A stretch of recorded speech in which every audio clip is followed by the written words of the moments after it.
क्या करें मित्रों? अब पता नहीं क्यों मित्रों, मैं देखिए आपके पड़ोस में बांग्लादेश में क्या हो रहा है, और दिल्ली सरकार की कोई सुनने को तैयार नहीं है। इतना बड़ा देश, जिस बांग्लादेश को जन्म देने में भारत की बहुत बड़ी भूमिका रही है, लेकिन वो बांग्लादेश भी, वहां जो घटनाएं समाचार सामने आते हैं, कितने पीड़ादायक समाचार आते हैं, और दिल्ली की सरकार कुछ नहीं कर पा रही है। हमारे सैनिकों को मार दिया जाए, उनका सर काट करके ले जाया जाए, और यहां सम्मान समारोह के भोजन होते रहे, और फिर नसीहतें दी जाएं कि ये तो हमारा महान संस्कृति है, इसलिए हम खिलाते हैं, खिलाओ, मरवाओ दोस्त लोगों को। क्या कर रहे हो तुम? आप सोचिए मित्रों, हमारे जवानों को कोई मार दे और इटली के लोगों को वोट देने के लिए जाने दिया जाए। आपने सुना है कभी?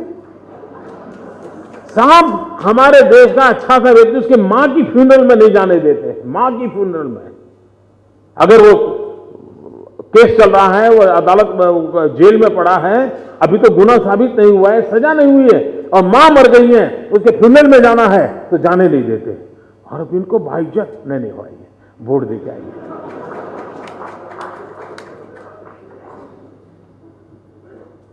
मित्रों बताइए मुझे, इसके लिए कोई आइडिया चाहिए क्या?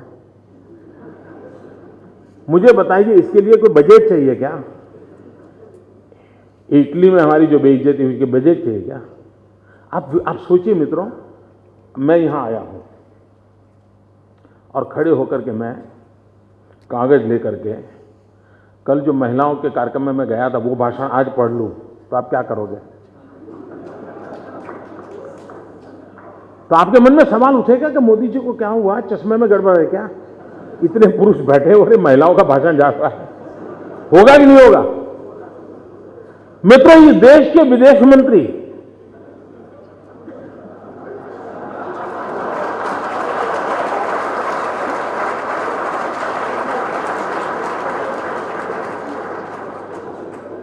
विदेश में जाकर के दूसरे देश का कागज उठा करके वो भाषण पढ़ रहे हैं।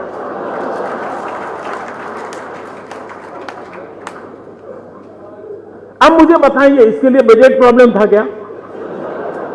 रिसोर्स प्रॉब्लम था क्या? यही होता रहा है, और ये इसलिए हो रहा है कि सारे नॉन सीरियस एफर्ट्स हो रहे हैं। गवर्नेंस का नामो निशान नहीं है मित्रों।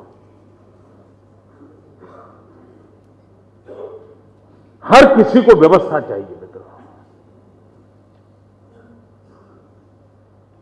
और इस प्रकार से केओस की स्थिति में देश को धकेला जा रहा है। ये बहुत बड़ा संकट है मित्रों। आप कल्पना कर सकते हैं, जो देश दुनिया का सबसे नौजवान देश हो, 65% जनसंख्या जिसकी 35 से नीचे की उम्र की हो, उस देश की ताकत क्या होती है मित्रों? विश्व का पूरा नौजवान हिंदुस्तान की धरती पर है मित्रों। हमारी सारी योजनाओं के केंद्र बिंदु में इस हम युवा शक्ति को अगर केंद्र में रख करके करें, हम दुनिया बदल सकते हैं।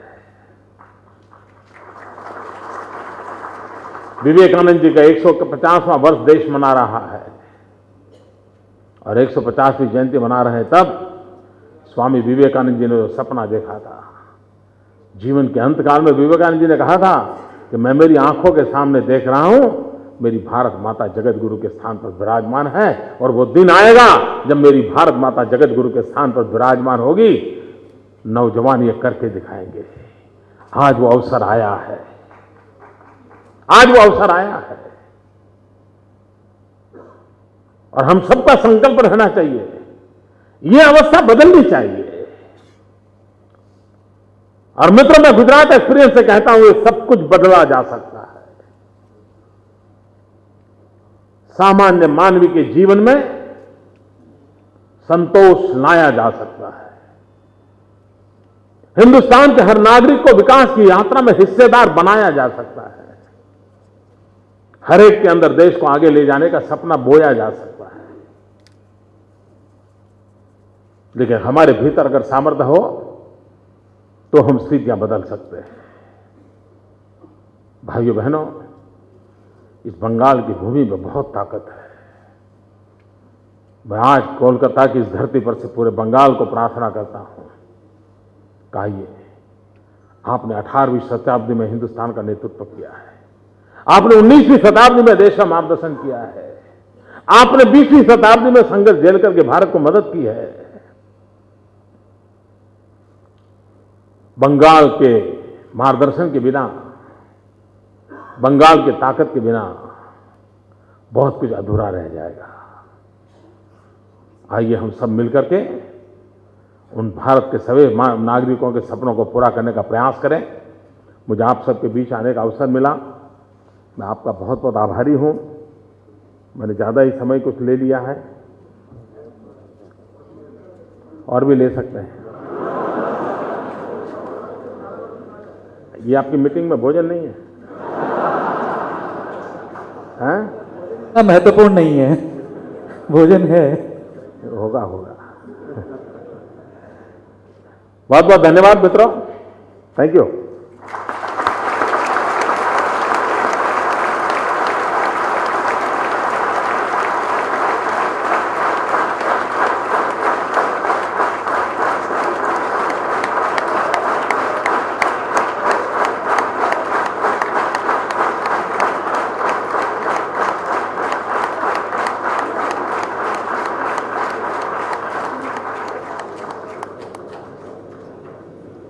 सर,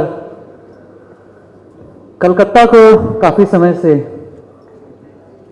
आपको सुनने की इच्छा थी और आज हम धन्य हुए। सर, कुछ ऑडियंस कुछ क्वेश्चंस पूछना चाहती हैं, कुछ तो सर आपका आदेश हो तो हम उनको।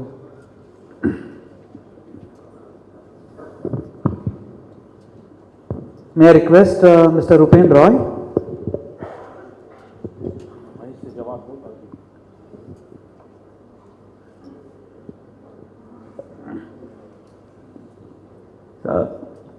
Sir, thank you for sharing with us the Gujarat model of one-third, one-third, one-third. आपका परिचय बता देंगे तो। My name is Rupen Roy. I am a Vice President of Indian Chamber and I also work for Deloitte. Sir, this Gujarat model, Gujarat has a very rich tradition of entrepreneurship and a long history of business. Will this model require any adaptation in agricultural states like Bihar, for example? That's my question. देखिए, हमारे देश में और कहीं पर भी एक जिले का मॉडल बगल के जिले में भी वैसा का वैसा लागू होगा, ऐसा कभी होता नहीं है। लेकिन उसकी दिशा, उसकी बेसिक फिलॉसफी, कुल मिलाकर के स्ट्रेटेजी, ये चीज़ें काम आती हैं। फिर अकॉर्डिंग टू रिक्वायरमेंट इसमें मॉडिफिकेशन जरूरी है, मोडिफिकेशन नहीं।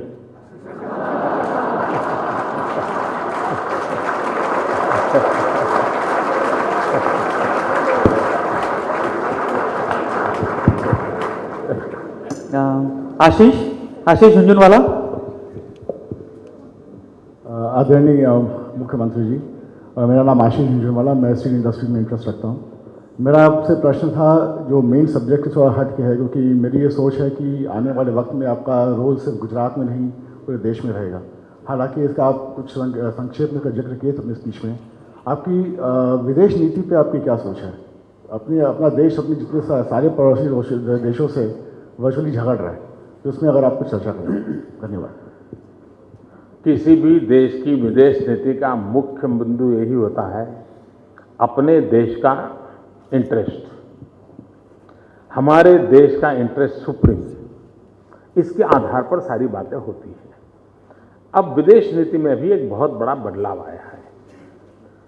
कोई एक युग था जब दुनिया के देशों से आपकी दोस्ती इसलिए जरूरी होती थी कि कहीं से कोई दबाव आए, किसी संकट की घड़ी आए, तो आपको बचाव के अंदर लोगों की जरूरत पड़ती थी। अब वक्त बदल चुका है। आज बाय एंड लार्ज विश्व में विदेशों के साथ संबंधों का आधार ज्यादातर कॉमर्स है, ट्रेड ट्रीटी है।